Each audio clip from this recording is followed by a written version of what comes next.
Bonjour à vous, j'espère que vous allez bien. Aujourd'hui est un jour merveilleux. Je voudrais rapidement vous passer un petit message. Vous savez, l'humilité est bonne. C'est bien d'être humble, mais ne soyez pas excessivement humble.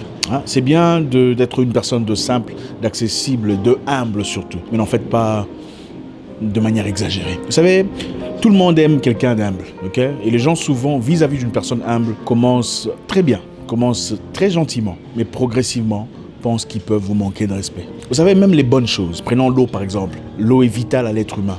Si vous en prenez excessivement, devient un danger pour l'organisme. Soyez humble, mais pas excessivement. Beaucoup de personnes dans les milieux professionnels par exemple, pensent qu'en jouant le petit frère de leurs collègues, en étant excessivement simple, excessivement humble, excessivement courtois, peuvent gagner la confiance, peut-être l'accessibilité ou l'admission dans un groupe très restreint. C'est bien pensé. Mais seulement, vous savez, vous serez beaucoup plus respecté en tant que professionnel que vous ne le serez en tant que petit frère de vos collègues.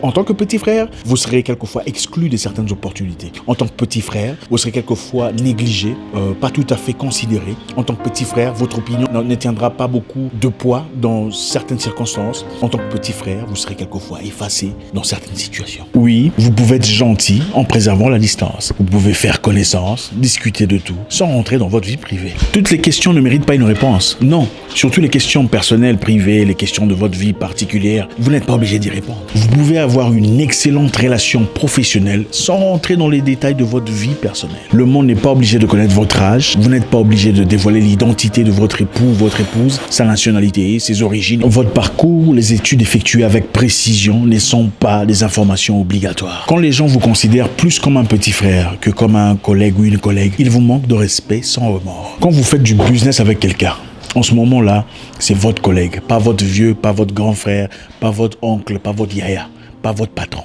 Et puis d'ailleurs, ces gens qui adorent appeler les autres chef, boss, quand vous appelez quelqu'un inutilement chef, boss, il n'est pas votre boss, il n'est pas votre patron. Qu'est-ce que vous pensez pouvoir lui offrir? Absolument rien. Arrêtez d'appeler les gens inutilement chef, boss, patron pour vous faire aimer. Vaut mieux être respecté que être aimé. Mesdames, vous êtes nouvellement mariées, c'est vous qui établissez les limites dans votre foyer.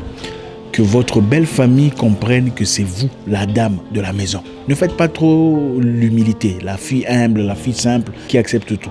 Vous allez payer les prix. Parce que la belle famille, vous savez, quand elle vient chez vous, et que vous leur montrez qu'ils peuvent se permettre n'importe quoi, ils se permettront n'importe quoi. À la limite, vous serez qu'une figurante dans votre propre maison. Établissez les limites. Ça, c'est ma cuisine. Ça, c'est ma chambre. On n'y rentre pas n'importe comment. Ça, c'est mes aliments. On me demande avant de s'en servir. En tout cas, même poliment, mais il faut me faire savoir avant de faire quoi que ce soit. Les amis de votre époux étaient certainement libres de faire ce qu'ils voulaient avant vous. Mais maintenant, désormais, ils ne peuvent pas rentrer dans votre maison et prendre tout ce qu'ils vous ont envie de prendre comme ils le faisaient dans le passé. Peu importe ce que c'est de la cuisine, sans votre autorisation, ce n'est plus...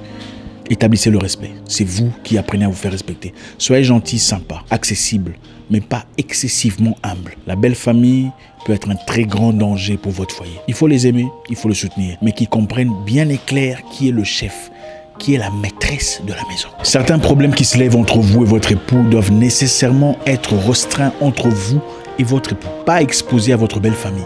Vous n'avez pas nécessairement besoin d'intervention extérieure ou de coaching de qui que ce soit sur comment exister dans votre propre environnement.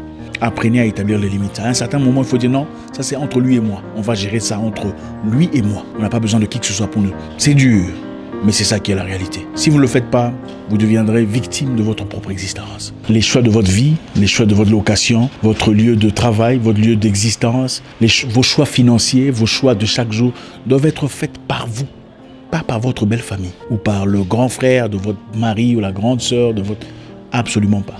Vous êtes à deux, vous êtes adultes et vaccinés. C'est vous qui menez votre vie. Et c'est vous, la dame, qui établissez les limites bien clairement dès le départ. Les limites que tout le monde va respecter.